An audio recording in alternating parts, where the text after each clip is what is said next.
Paano nga ba palihim na naghahanda ang Pilipinas sa darating na digmaan laban sa China?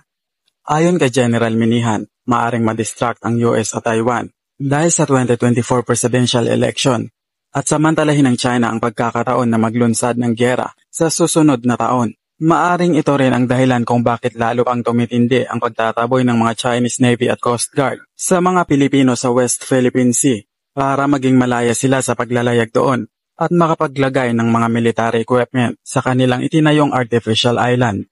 Bukod pa rito, malaking advantage ng China ay ang kanilang super high-tech na mga kagamitang pandigma at ang kanilang 2.8 milyon na mga kasundaluhan. Samantala ang US ay mayroon lamang na 1.4 million active military. Kalahati lamang ito ng China.